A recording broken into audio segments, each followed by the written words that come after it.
sharing energy now. I gotta get through it, because, thanks for the good energy.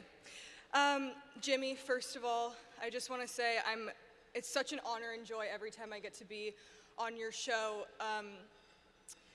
You empower women and all your guests to feel confident, strong, and safe in what can sometimes feel like facing the world. You and your team are kind, genuine, hilarious, and giving someone a platform where they know they can come express themselves and not be taken advantage of in an interview is so appreciated. I consider you a national treasure, and Winnie and Francis are so lucky to have parents like you and Nancy. I know they will grow up to be intelligent, kind, powerful women. Thank you so much for being here. I'm honored to call you my friend. To Variety, I'm so humbled, beyond humbled. I think that many women on many days feel undeserving, and I thank you for empowering women to feel deserving of recognition and for giving us a chance to speak about causes that we're passionate about. I'm so honored to be here today alongside such icons, Bet, Taraji, Casey, Christiane. I'm such a big fan of all of you, and I really appreciate your courage to share your light, and it inspires me and so many other women to recognize our own light and share it ourselves, so I really appreciate that. To my mom and my grandma, my Oma, who couldn't be here today, but who I carry with me every day of my life. They are beacons of independence and integrity in our family, and I can't explain what an amazing thing it is to have women like them to look up to. To everyone who's with me today, to my 3 sisters and my chosen sisters, thank you for your love and support every day of my life. Bella, don't cry, don't look at me. Woo!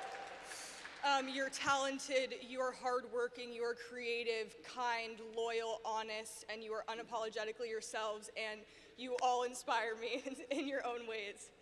To my manager, Louise, who's a man, but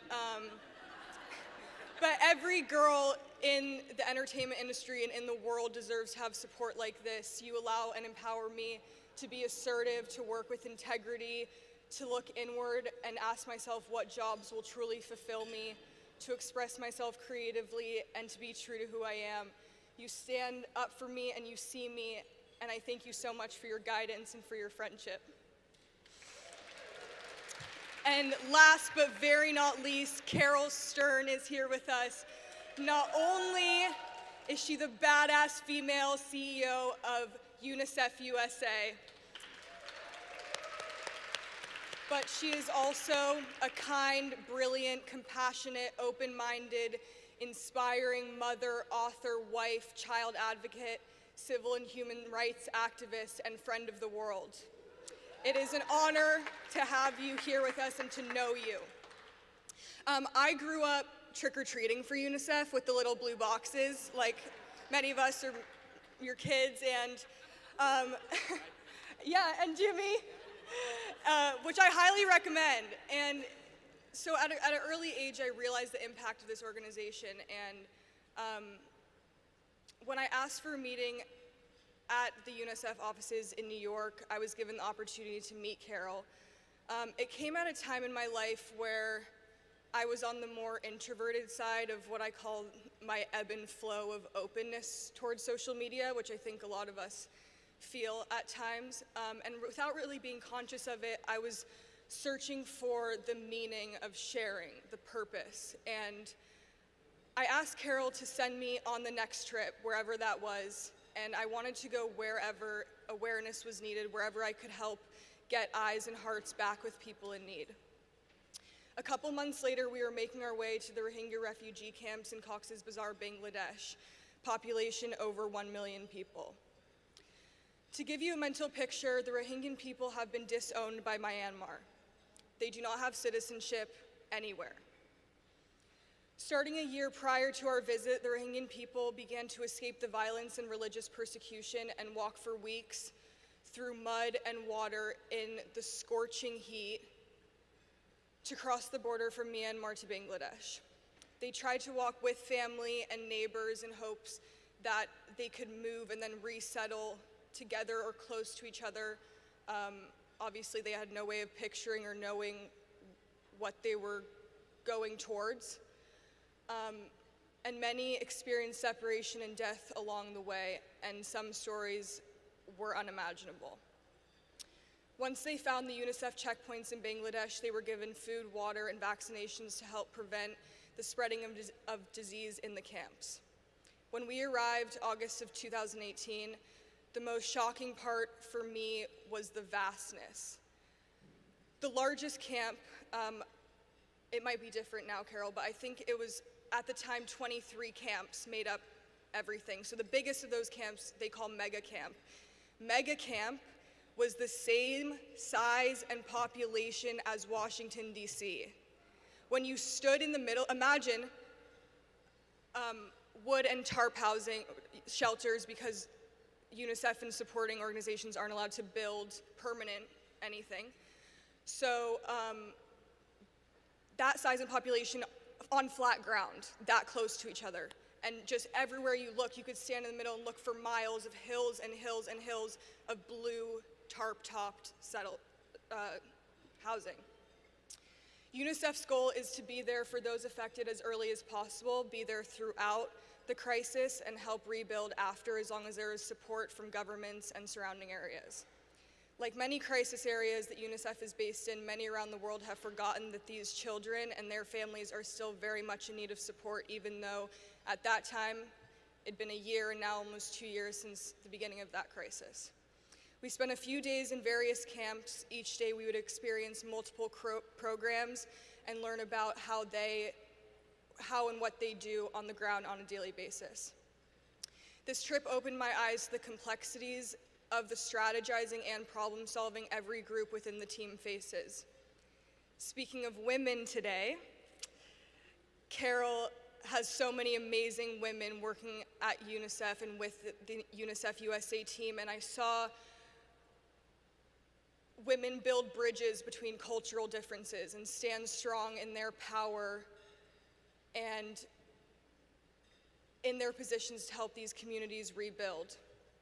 I saw little girls and boys' portfolios of drawings in the UNICEF child-friendly spaces, their earliest at the camp. So the drawings they first made when they got to these child spaces were of helicopters, bombs, men with guns on their soccer fields, bullets, blood, violence, and their more recent ones to our trip were of trees and flowers. This is a piece of art I was given by a boy named Shafi, and I keep it in my apartment. I look at it all the time. But it was amazing to see that transformation and even their art. I played soccer with the boys outside, and afterward one of the UNICEF team members told me I was probably the first girl they'd ever played a sport with. So, you know, I represented well. But I saw UNICEF information centers provide someone to talk with, someone to listen, counseling, or a safe place away from abuse. They could come for information about anything from hygiene to the nearest medical or learning centers. There were nutrition centers giving children born into this crisis and their mothers a second chance. I heard women tell unrepeatable stories about their journey and fight to get themselves, their kids, families, and neighbors to refuge. In UNICEF-supported women-safe areas, women and girls have somewhere to come together, share experiences and advice, and learn trades. What stuck with me the most on that particular visit was that even with their lives in limbo, these women and girls had such desire to do more, to be more, and to get educated to better their lives. When we asked them how UNICEF could help in different ways, and most importantly, what they wanted us to tell the world about them, what it really boiled down to was they want an identity. Although UNICEF does undescribable amounts to support so many millions of children and women around the world, and although there were definitely moments of joy, of sitting, laughing, playing games, and having a human connection with the refugees, I couldn't help but continue to think about those women and what they said. At the end of the trip, I went home, and they were still there. And yes, we can donate, yes, we can help them, and every donation really genuinely does save lives and help people. I saw it, but that's not what they wanted us to tell the world. They are human beings like all of us, and what they would do for a citizenship, for an identity, to be able to scroll and type and have a voice in that sense. And we can get so stuck in our own heads, in our own worlds, can feel very overwhelming at times, but most of us have the true gift of identity and the power to express ourselves, the power to speak out for those who cannot for themselves, and the power to uplift one another. I feel resentment towards social media at times, but as I documented my trip with UNICEF, I understood the true value. Someone is listening. Be a voice for someone, support someone, encourage someone, tell someone how they inspire you. We cannot let the negative comments, the bad energy, and false assumptions of us keep us from doing the good we know we can do with our platforms.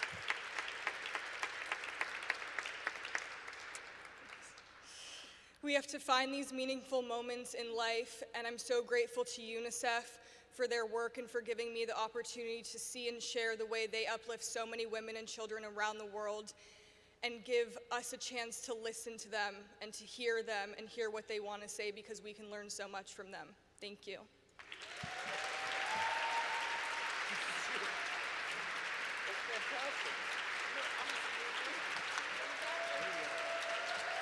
And then Lindler, I love you.